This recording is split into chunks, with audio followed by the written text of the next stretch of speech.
नमस्कार। आज की इस तासिका में आप सभी का स्वागत है। आज हम राजनीति विज्ञान के अंतर्गत पाठ 4 सामाजिक और राजनीतिक आंदोलन इसका अगला भाग पढ़ने जा रहे हैं। बच्चों, हमने पिछले तासिका में देखा था कि आदिवासी आंदोलन और किसान आंदोलन इनके बारे में हमने देखा था। अगर आंदोलन करना है तो हमने ये भी देखा था कि जनमत होना चाहिए, जनसमूह होना चाहिए और आंदोलन जो है किसी खास समस्या को लेकर किया जा सकता है। जैसे अंधश्रद्धा उन्मूलन आंदोलन, अगर अंधश्रद्धा है तो उसका निवारण करने के लिए आंदोलन हो सकता है।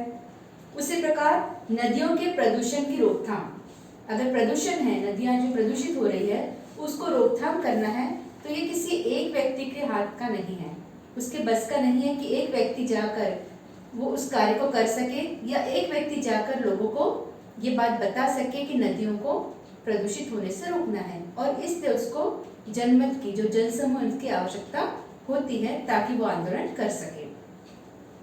उसी प्रकार स्त्री भ्रूण हत्या विरोधी आंदोलन, इस प्रकार का भी आंदोलन अगर करना है तो लोगों का, जनसमूह का एकमत होना आवश्यक है। तो अब हम तीसरा देखेंगे, श्रमिक आंदोलन। पहले हमने देखा आदिवासी आंदोलन, दूसरा हमने देखा किसान आंदोलन और तीसरा है श्रमिक आंदोलन।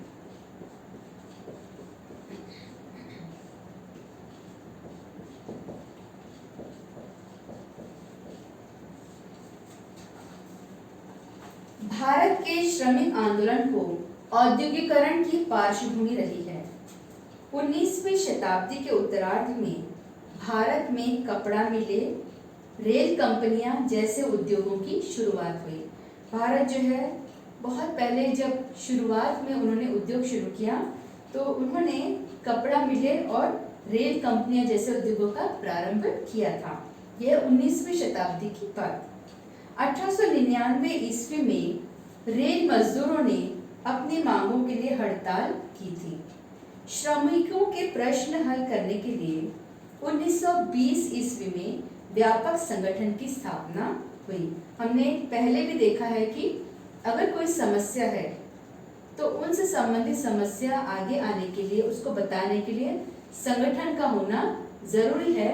और यहाँ पर हम देखते हैं कि जिस प्रकार आदिवासी संगठन बना, किसान संगठन बना, उसी प्रकार श्रमिकों का भी एक संगठन स्थापित किया गया। यह संगठन all India trade union Congress के नाम से जाना जाता है। स्वतंत्रता के बाद श्रमिक आंदोलन अधिक प्रभावशाली ढंग से काम करने लगा। 1960 ईस्वी और 70 के दशक में कई श्रमिक आंदोलन हुए। 1960 और 70 इस बीच में कई बार श्रमिकों ने आंदोलन किया, परंतु 1980 ईस्वी से श्रमिक आंदोलन बिखर गया। हमने पहले भी देखा था कि अगर एकजुट नहीं होता है तो वो संगठन बिखर जाता है और जो मांगे हैं वो पूरी नहीं हो पाएगी, क्योंकि लोगों का मत एक जैसा नहीं होता है। तो वैसे ही, ठीक ऐसा ही हुआ श्रमिक आंदोलन में। 1960 और 70 के दशक में वो तो एकजुट थे, लेकिन 80 का दशक आते आते उनकी एकजुटता बिखर गई और ये आंदोलन सफल नहीं हो पाया। पूरे देश में श्रमिकों के नए प्रश्न उभर कर आए हैं। वैश्वीकरण का भी श्रमिक आंदोलन पर परिणाम हुआ। अस्थिर रोजगार, ठेकेदारी मजदूर, वित्तीय असुरक्षा, श्रमिक कानूनों का संरक्षण न मिलना, काम करने का निश्चय समयावधि न होना, काम की जगह पर असुरक्षितता, अस्वास्थ्य आदि आज के श्रमिक आंदोलन के सम्मुख निम्न समस्याएं हैं। ये जो समस्याएं हैं श्रमिकों की है कि जो काम में है, जहाँ पर वो काम करते हैं वहाँ पे वे सुरक्षित नहीं है, उनका अच्छा स्वास्थ्य नहीं है, क्योंकि अगर श्रमिक है तो उनका स्वास्थ्य होना भी जरूरी है, तब वो अपना पूर्ण रीति से श्रम कर पाएंगे। लेकिन अगर स्वास्थ्य उनका बेहतर नहीं है तो उनका जो कार्य है ठीक तरीके से नहीं हो पाएगा। फिर उनका अस्थिर रोजगार, जो रोजगार उनको जो मिलता है वो अस्थिर होता है।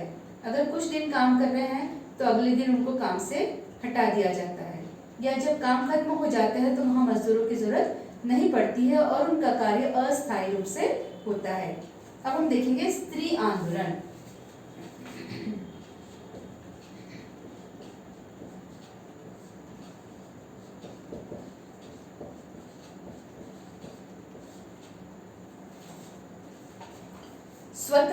स्वतंत्रता पूर्व भारत में स्त्री आंदोलन की शुरुआत प्रगतिशील पुरुषों के नेतृत्व में हुई।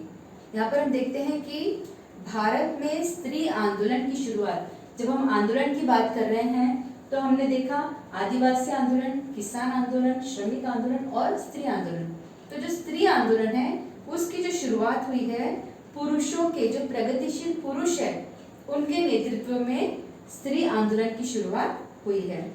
स्त्रियों पर होने वाले अन्याय, उनके शोषण की रोकथाम होकर उन्हें सम्मान के साथ जीने के लिए तथा वे सार्वजनिक जीवन में सहभागी हो सके, इसके लिए अनेक सुधार आंदोलन हुए।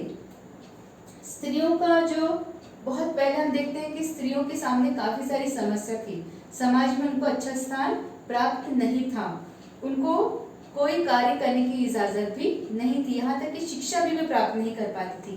लेकिन धीरे धीरे समाज में बदलाव आते गया और स्त्रियां भी बाहर आकर अपनी जो जिम्मेदारी है घर की पूरी करने के साथ साथ बाहर भी वे काम करना पसंद करने लगी और उस जिम्मेदारी को भी उठाने के लिए वे सक्षम होने लगी।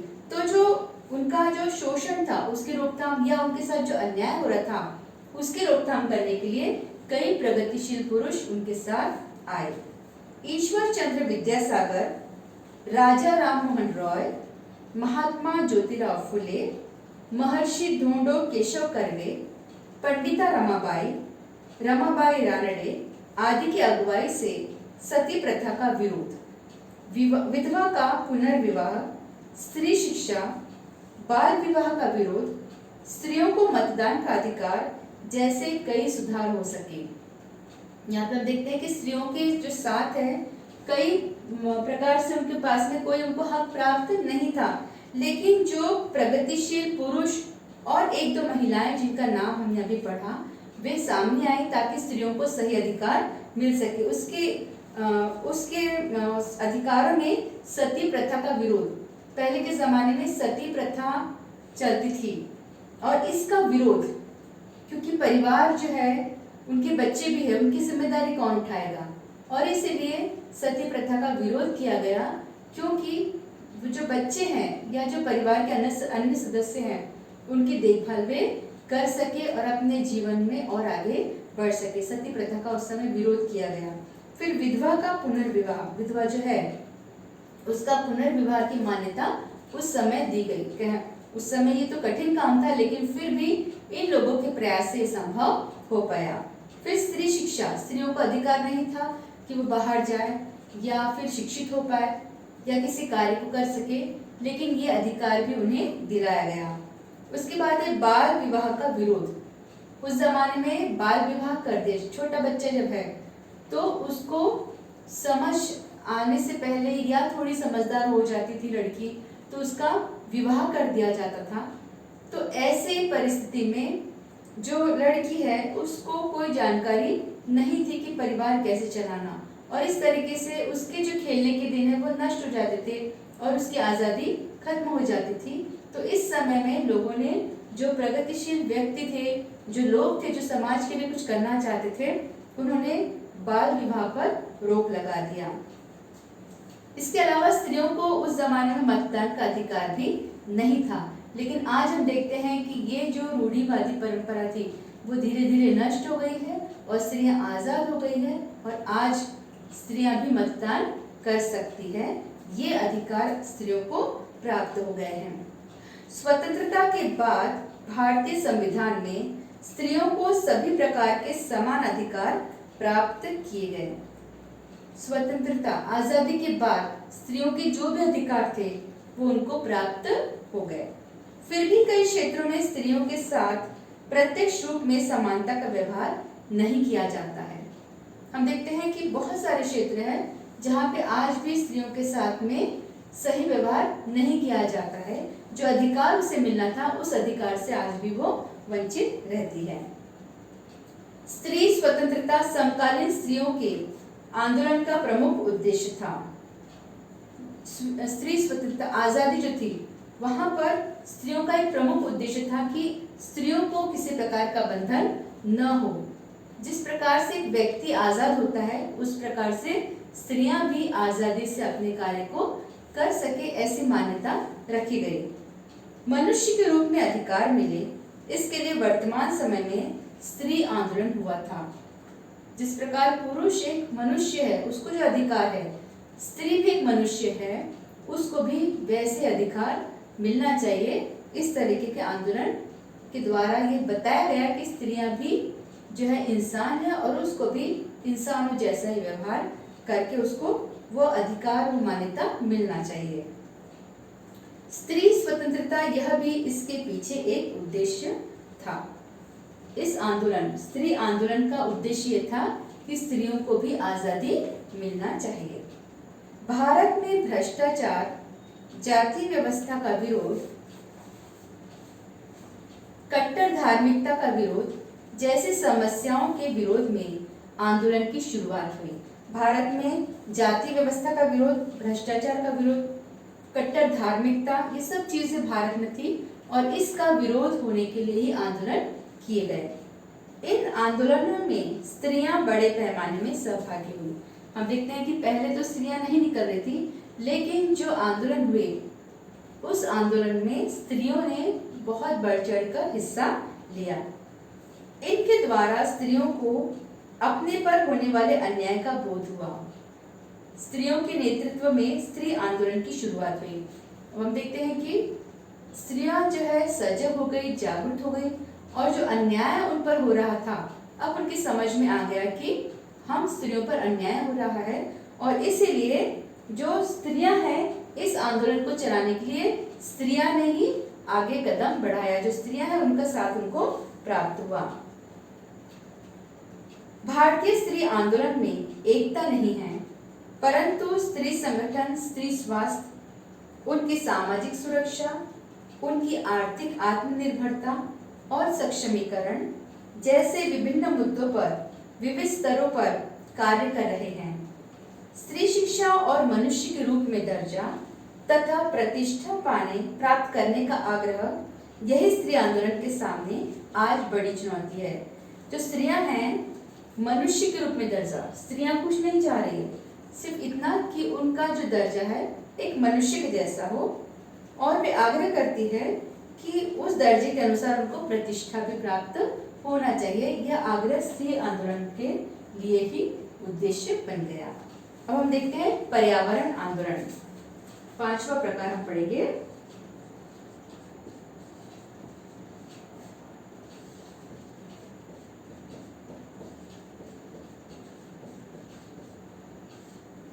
पर्यावरण आंदोलन। पर्यावरण का होने वाला ह्रास यह वर्तमान समय की राष्ट्रीय और अंतर्राष्ट्रीय स्तर पर एक गंभीर समस्या है। आज हम सजग हैं पूरे दुनिया के लोग कि हम किस तरीके से पर्यावरण का बचाव करें और ये जो समस्या है सिर्फ हमारे ही देश की नहीं लेकिन अंतर्राष्ट्रीय तरीके से भी इस समस्या को देखा जा रहा है कि गंभीर समस्या दिन पर दिन बढ़ती जा रही है। यह हम जानते ही हैं। पर्यावरण का ह्रास रोकने के लिए विश्व स्तर पर कई आंदोलन चल रहे हैं और इस क्षेत्र में विश्व स्तर पर सहयोग की बड़ी मात्रा में मिल रहा है। जो विश्व है, पूरी दुनिया आज जुटी हुई है कि किस तरीके से हम अपने पर्यावरण की रक्षा कर सकें और इसके लिए नई नई बातें खोजी जा रही है, नए नए नियम बनाए जा रहे हैं और इसके लिए आंदोलन भी चल रहे हैं। लोग संगठित हो रहे हैं और दूसरे जो लोग जो आज भी जागरूक नहीं है उनको भी जागरूक करने का कार्य कर रहे हैं। भारत में भी पर्यावरण से संबंधित विभिन्न विषयों को महत्व देते हुए कई आंदोलन चल रहे हैं। जैव विविधता की रक्षा, पानी के विभिन्न स्रोतों का संवर्धन, जंगलावरण, नदियों का प्रदूषण, हरित क्षेत्र की रक्षा, रासायनिक द्रव्यों का उपयोग और उनके दुष्परिणाम आदि समस्याओं को लेकर विभिन्न आंदोलन संघर्ष कर रहे हैं। तो पर्यावरण के अंतर्गत हमने देखा कि पानी के विभिन्न स्रोत का संवर्धन, जितने भी स्रोत जहाँ से हमको पानी प्राप्त होता है, जरूरी है कि हम उसे साफ सुथरा रखें, हर एक प्रकार की गंदगी से उस पानी को बचाएं, ताकि हम अपने जीवन को सुरक्षित रखें, क्योंकि हम जानते हैं कि पानी ही जीवन है। तो पानी को बचाने की जिम्मेदारी, उसे शुद्ध रखने की जिम्मेदारी भी हमारी है, ताकि हमारा जीवन सुरक्षित रह सके। उसके बाद है जंगलावरण। जो जंगल है दिन पर दिन कटते जा रहे हैं, और हम जानते हैं कि लकड़ियों का काम क्या महत्व है, लेकिन जंगल का महत्व उससे ज्यादा है, और जंगल रहेंगे तो हम रहेंगे। तो हम देखते हैं कि आज लोग सजग होकर जंगल को सुरक्षित रखने की मुहिम चला रहे हैं, आंदोलन चला रहे हैं।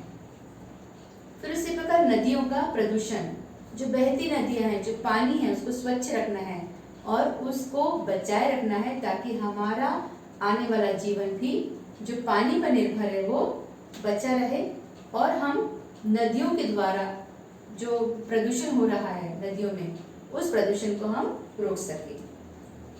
हरित क्षेत्र की रक्षा, जो जितने हरे भरे क्षेत्र है, चाहे वो बाग है, चाहे हमारे वन है, चाहे हमारे हरे मैदान हैं, उनको बचाए रखना भी हमारी जिम्मेदारी है। फिर रासायनिक द्रव, जो कल कारखाने हैं, जो रासायनिक द्रव है, अगर उसके जो द्रव है उसको अगर हम केमिकल्स जो है जो हमारे काम के नहीं है, तो वो पानी में बहाए जाते हैं और पानी अशुद्ध हो जाता है।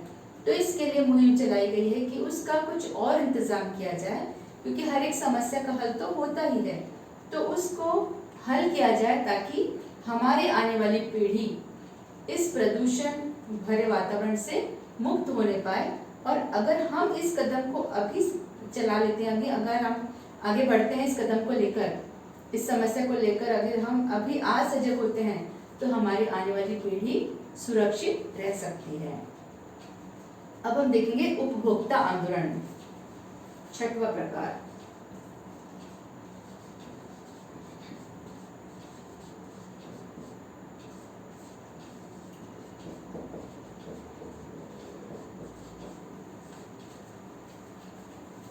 आपने टीवी में, रेडियो में कई बार सुना होगा, जागो ग्राहक जागो, है ना? यही है उपभोक्ता आंदोलन।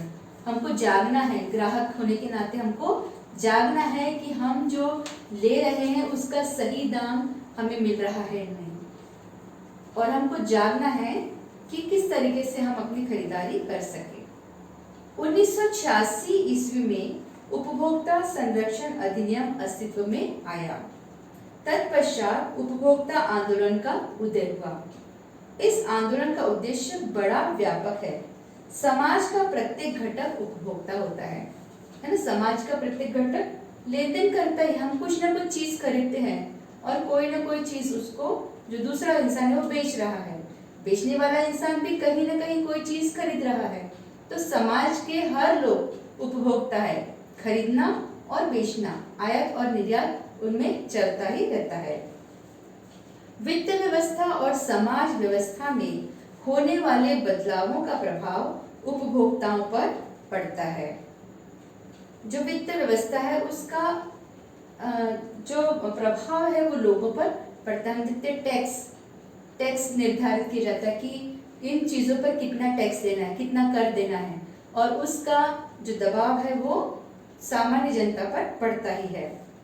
उन्हें कई समस्याओं के साथ जूझना पड़ता है, जैसे मिलावट, वस्तुओं के बढ़ाए गए दाम, तौल में होने वाली धोखाधड़ी आदि। जब हम कोई चीज खरीदने जा रहे हैं उपभोक्ता होने के नाते, तो हम देखते हैं कि बहुत बार हमको मिलावट वाली चीज मिल जाती है, या होता है कि जितना वजन होना चाहिए उससे कम वजन मिला और हमने पूरा पैसा देकर आ गया है। या फिर हो सकता है कि हमारे जो वस्तुएं हैं वो उतनी अच्छी नहीं है, मतलब नकली है, वो सही वस्तु हम नहीं ला पाए, इस तरीके से धोखाधड़ी हो सकती है। और ऐसी समस्या आम दिन लोगों के साथ होती ही रहती है, और इसलिए कहा गया है कि जागो ग्राहक जागो। हमको क्या होना है? सचेत होना है। हमको जान लेना है कि जो चीज हम खरीद रहे हैं वो सही है या नहीं, वो कहीं नकली तो नहीं है, उसका दाम सही है क्या, उसका वजन सही है क्या, ये सब देखने की जिम्मेदारी हमारी है और इसलिए हमको ग्राहक होने के नाते जागना होगा। आंदोलन के कारण नागरिकों की सार्वजनिक जीवन में सहभागिता बढ़ती है। आंदोलन के कारण लोगों की सार्वजनिक जीवन में, जो लोगों का सार्वजनिक जीवन है उसमें उनकी सहभागिता बढ़ती है, क्योंकि हर इंसान कहीं ना कहीं पर आएगा ही। अगर वो आदिवासी नहीं है तो किसान में आ सकता है, किसान नहीं है तो श्रमिक है, श्रमिक नहीं है तो उपभोक्ता तो जरूर होता ही है, क्योंकि हर इंसान कोई ना कोई चीज देता है और न कोई वस्तु बेच सकता है। तो उपभोक्ता हो सकता है। पर्यावरण से हम सभी का संबंध है। स्त्री आंदोलन जिसमें पुरुषों का भी सहभाग हमने देखा। तो इस तरीके से हर व्यक्ति किसी न किसी आंदोलन से जुड़ सकता है।